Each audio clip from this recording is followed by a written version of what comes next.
Welcome back to The Explainer. Today, we're diving deep into the second chapter of the Quran, Al-Baqarah, because it lays out what is essentially a complete blueprint for a just society.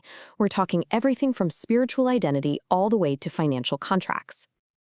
I mean, think about it. That is a massive question, right? How do you even start?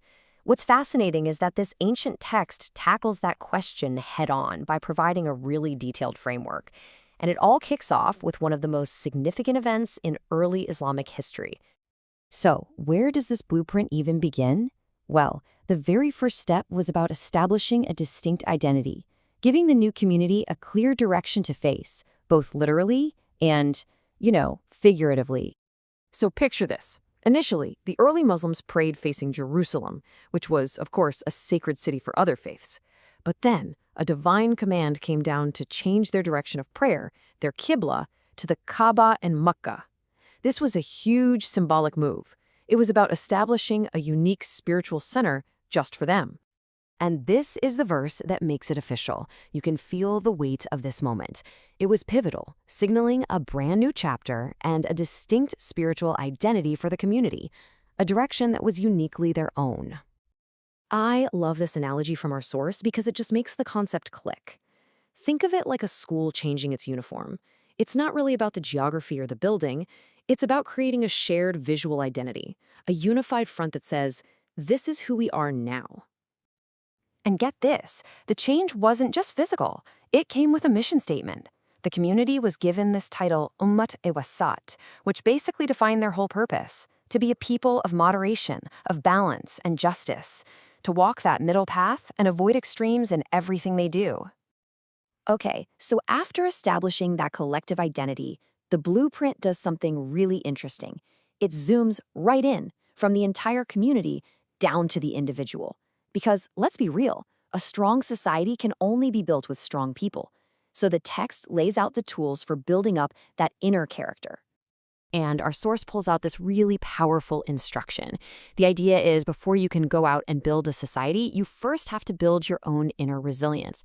And according to this blueprint, patience and prayer are the two fundamental pillars, the essential tools in your toolkit for getting that strength.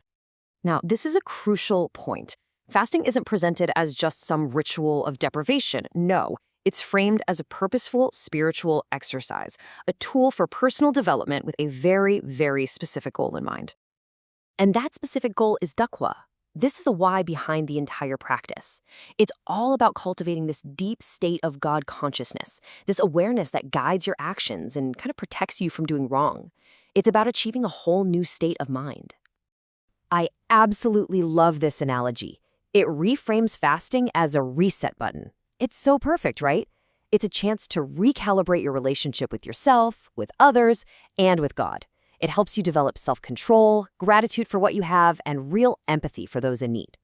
Okay, so with the individual spiritual foundation set, the blueprint then expands back outward. It starts to outline the specific laws that govern how people interact with each other, basically weaving together the very fabric of the community.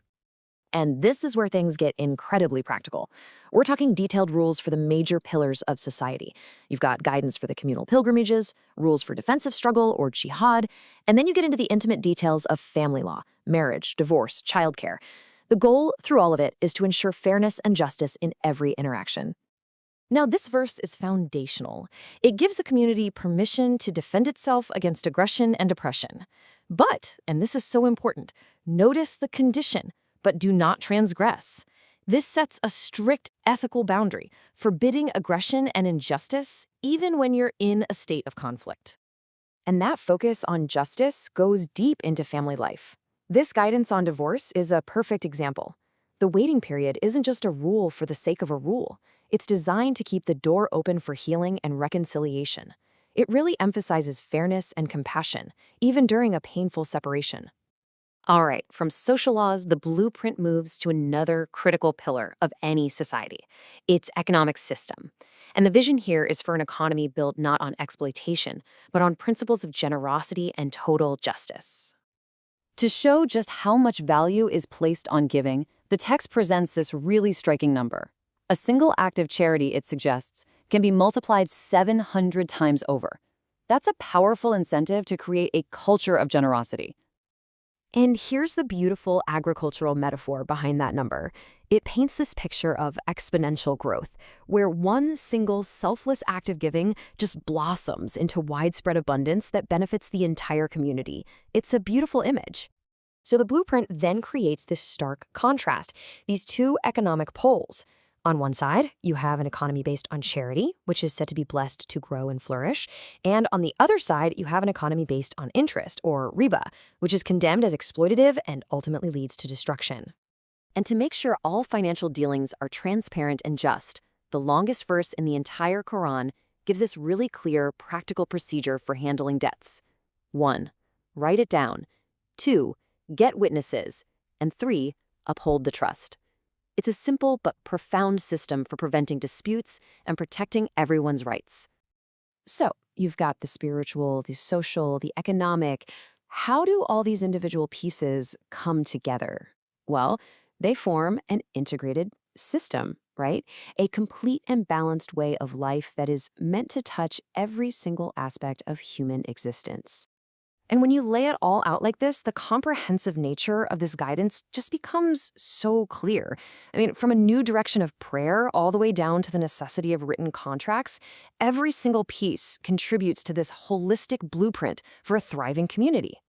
So ultimately, what this shows us is that this isn't just a random list of rules. Not at all. It's a cohesive, integrated system designed to create a fair, functional, and spiritually grounded community. Every piece is connected, with balance and justice as the foundation holding the whole thing together. And that leaves us with a final question to really reflect on. In a world that is constantly searching for fairness and balance, what can we learn from a blueprint that ties economic justice, social compassion, and individual character so closely together? It's fascinating to think about how these ancient principles might speak to our most modern problems.